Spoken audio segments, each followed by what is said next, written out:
Hi, and welcome to Great Getaways. Well, today is part one of our fun fishing adventures over the last 30 years. I know you're going to enjoy it, so let's get it started.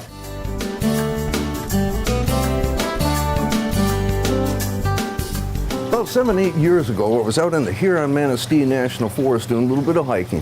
Whenever I'm out hiking, I always take my pack rat along, and I'm glad I did because I came across a little lake and it turned into be a great fishing lake. This is Byron Lake, one of the many lakes out here in the Huron National Forest that you can come out to. It took us about 2 miles of walking to get out to this lake. And I think you can probably see across enough that we can get down by the shore here. So we're going to go ahead. One of the guys we met on the way out, Jerry, told us that he came out here ice fishing and did fairly well. So we're going to go ahead, get our rods out, do a little cast, and have a bite to eat. Just kind of relax and walk around the lake and look at the sights and just enjoy ourselves out here in the woods. When making use of one of the backcountry campsites, visitors should be mindful of the next person and be sure all the fires are extinguished and the site is completely cleaned up. A campground next to one of the lakes or small ponds is ideal, especially if you want to catch your supper. With no noise from traffic or neighbors, the music of the croaking frogs and jumping fish fills the air to blend with the songs of the birds. Although it looks bright out here right now, we're out by the lake. You get into the woods, let me tell you what, it darkens up, and it darkens up in a hurry. So we're going to make sure we leave ourselves enough time. But look at this. We're out here by ourselves on this wilderness lake, nobody else around. What a great day in the fish. Some days you just hit it right, and today was the day we've been catching fish all the way along the shoreline, walking along, casting an ultralight, one after another. You cannot beat it. Come on up and try it for yourself. Enjoy the privacy of this near wilderness setting.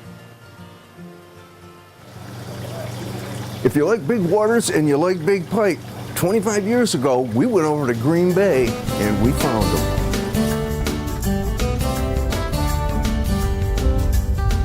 It had been nearly 45 minutes since we dropped anchor, and we were beginning to think about a new spot. But then Rick connected.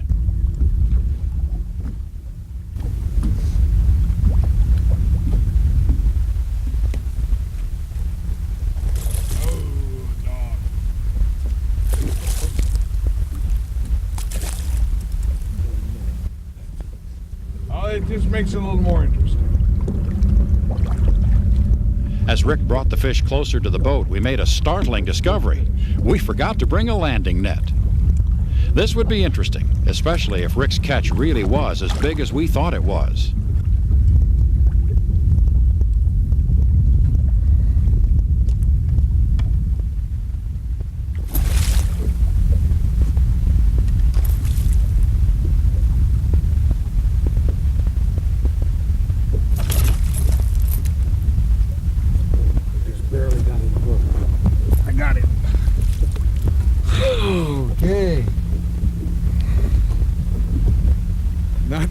Not bad without a net. He did get me a little wet there, splashing around.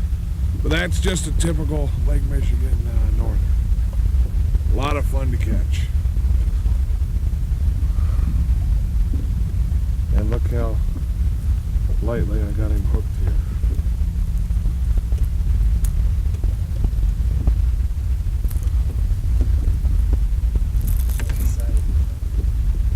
That's about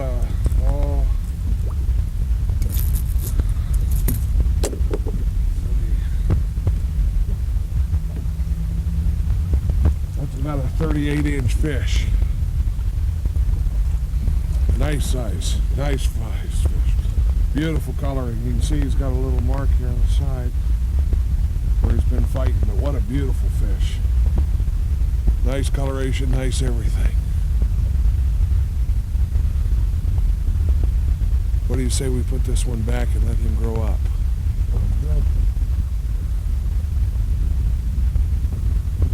Now the one thing we like to do is when we put them back, we like to hang on to them and work them just a little bit to be sure they're all right. So we usually grab them by the tail and we'll just run them back and forth here. And This is kind of like artificial respiration. We'll force some water into the gills. When he's ready, he'll go.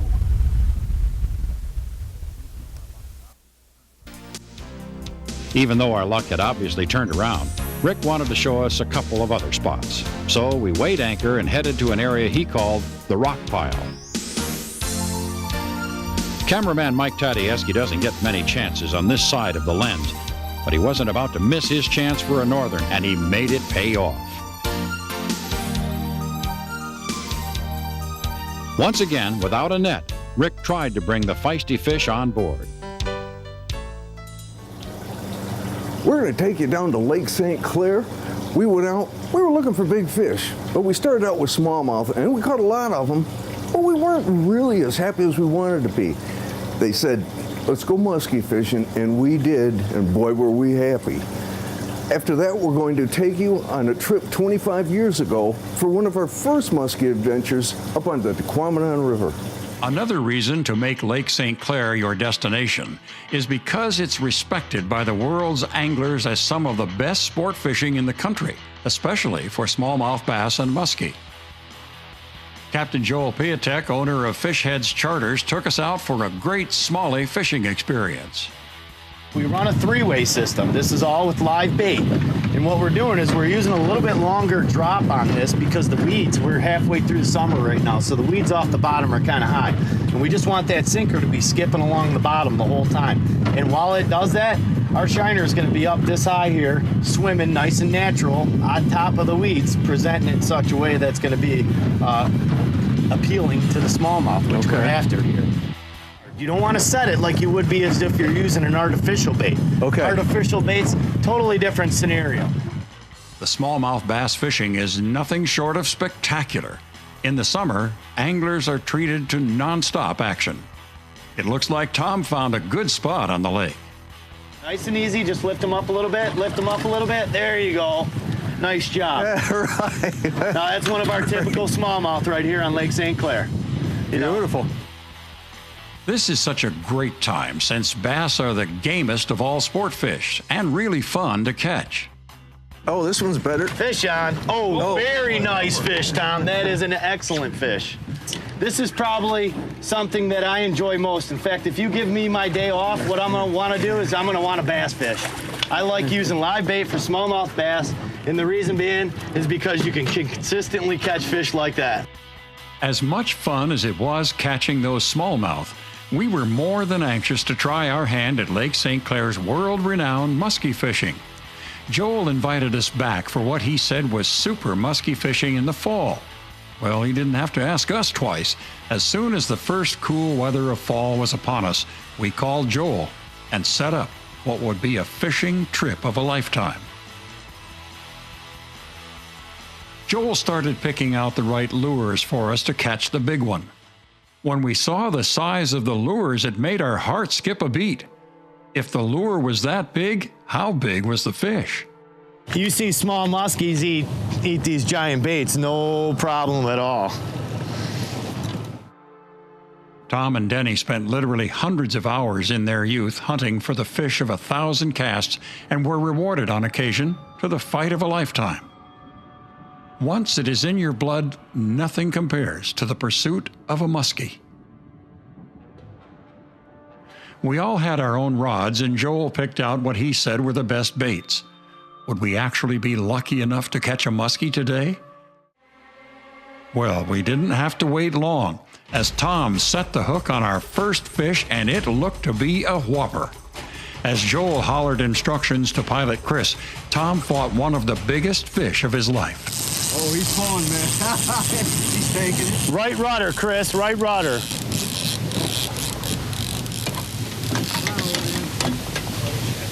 Oh, there he is back there. All right, keep coming, keep coming, keep coming. It's in the net. Oh.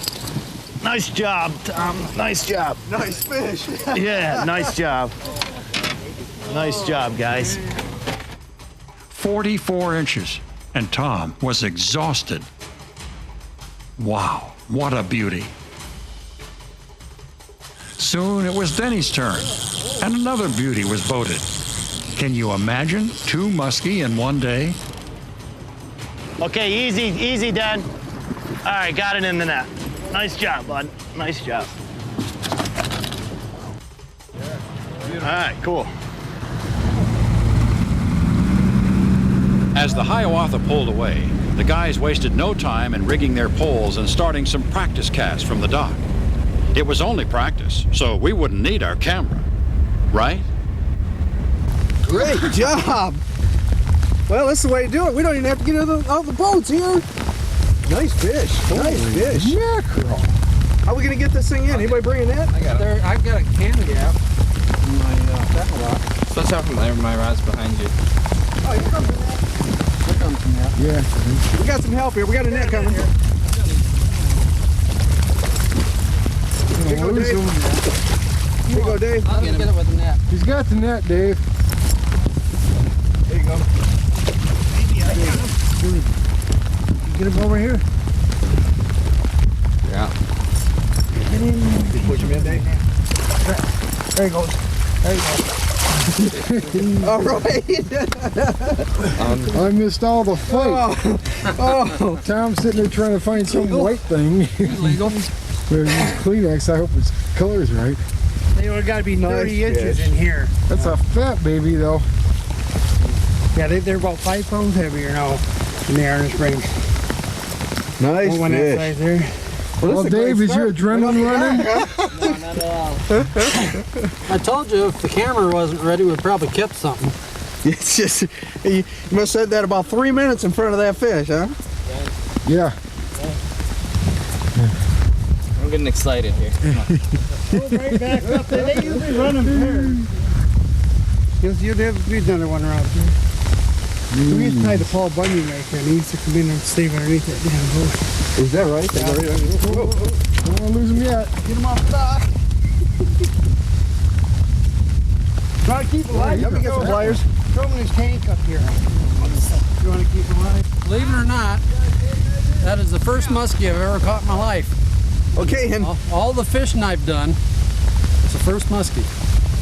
we've come out here today. We have not even gotten out in the boats yet. We're still preparing. Ron and Dave went down to the dock, make a few casts, just getting ready. In fact, Ron just made the comment that you were probably going to catch one because the camera's not ready yet.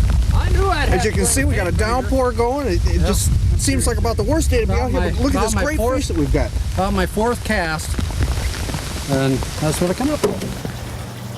Here's a couple of trips that we took where I learned how to fly fish. Well, I didn't do very well, but the guides did good.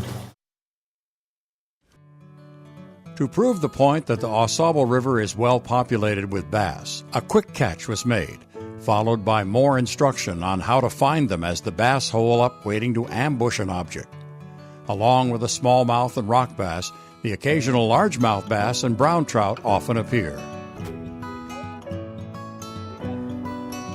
Boy, that didn't take long at all. No matter Good job. your level of expertise, fly fishing along the AUSABLE is where you want to be. But your best asset is a love of fly fishing. It will only grow as you practice and get accustomed to the wonderful habitat along the uniquely wild but beautiful and adventurous AUSABLE River. He took me out on a whim, and he knew that's a little better fish. He knew what to do to set me up right. He took me up on the upper Manistee, and Oh, nice fish. get yourself. Don't carry him against the. Look at that. With close to 20 bald eagle nesting sites along the AUSABLE River, it's not unusual to sight the magnificent bird casting its eye for a meal.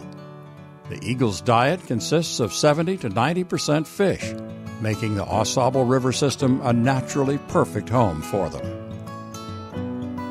Conservation groups, government agencies, and volunteers have restored miles of fisheries habitat along the AUSABLE.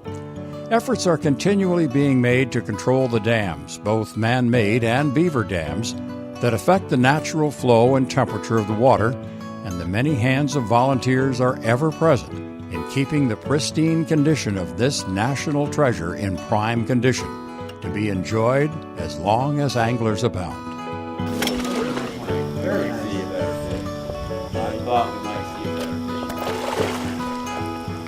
Oh, that's a nice fish. That's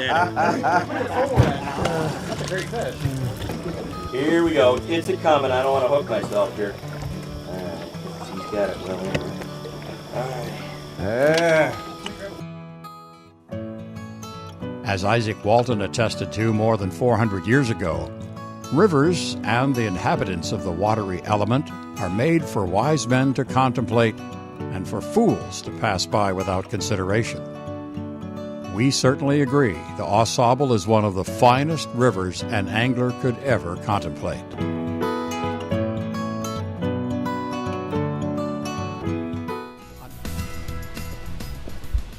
Have you ever had a dream of hooking a big brown trout while fly fishing?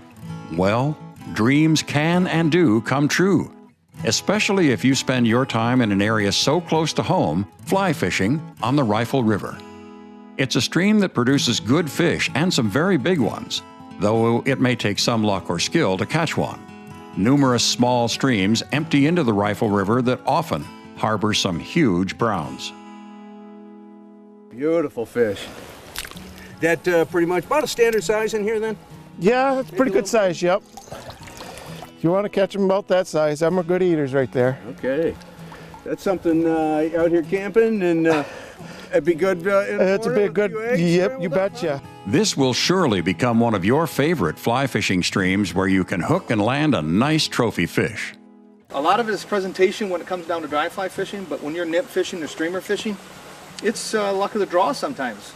Just where the fish are be and whether you keep one on and the fight of the fish. But I tell people, and most of the clientele know, it's not always about catching fish. It's more about spending the day having a great conversation in an area that most people don't even get to see. There is a lot of private land around the Rifle River, so be sure you cross onto it only where you have permission. Once you experience the trout feeding frenzy, you will have to mark that spot so you can return again and again. As our trip back in time continues, it's so far back I had dark hair then. We're going to take you out on Lake Superior where we did some trout fishing. A trip on a Great Lakes fishing charter is just what the doctor ordered. We spent the day with Captain Jim Mackey of Catch-A-Fin Charters. We're out here now on one of the greatest of the Great Lakes, Lake Superior. We're with Jim Mackey on the Catch-A-Fin Charter out of Presque Isle, Marquette County. We're out here for a little bit of fishing and trying to catch maybe some lake trout or some salmon out here. And looks like we're going to have a good day. We have a beautiful day out here. It's nice, it's calm. Well, gentlemen, what do you say we do some fishing here? Try to catch some fish.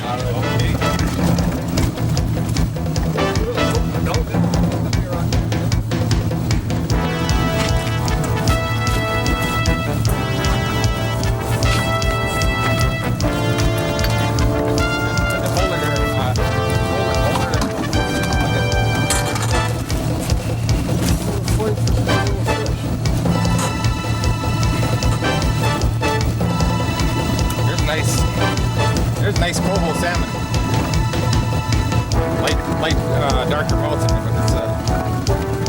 We got a double coming on.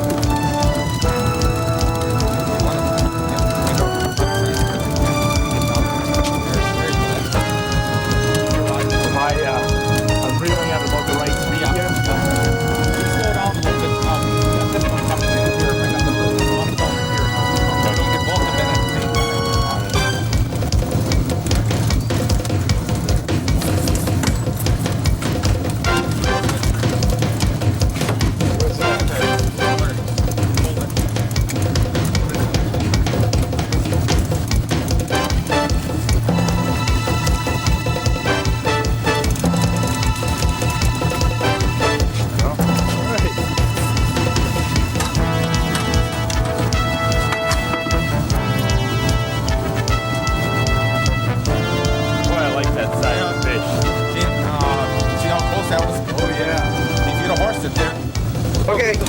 Don't reel anymore.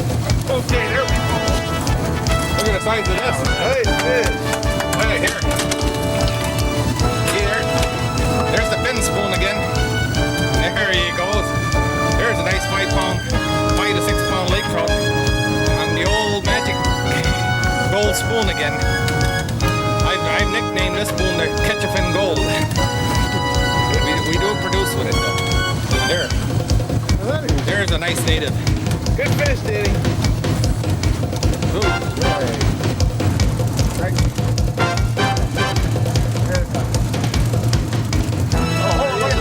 Look at him fight. Wow. Look at that. See it top the water? Yeah, look right at on top of the water there. Take her easy with it. Just keep her coming. Just keep her. You'll keep reeling it in.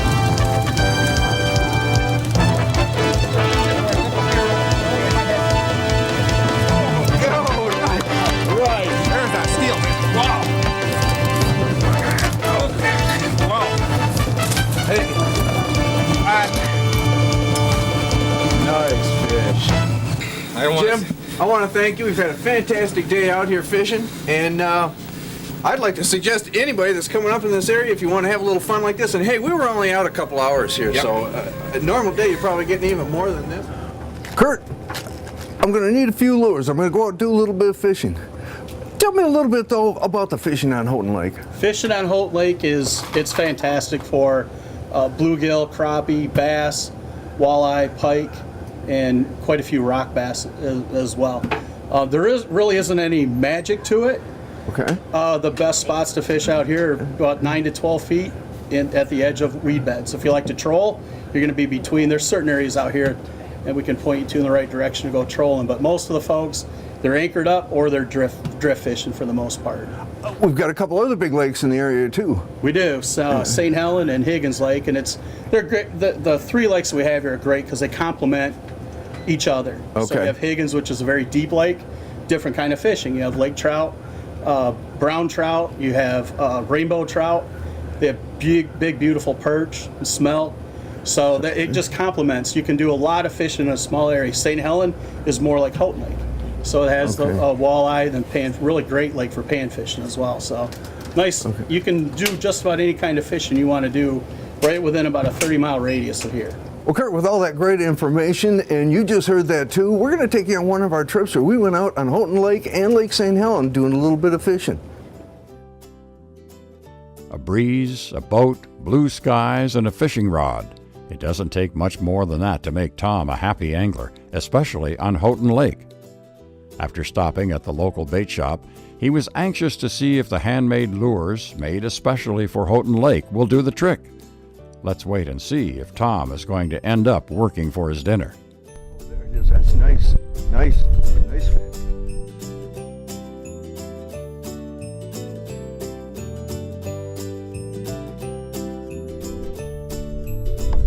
There he is. Oh, yeah. Oh, yeah.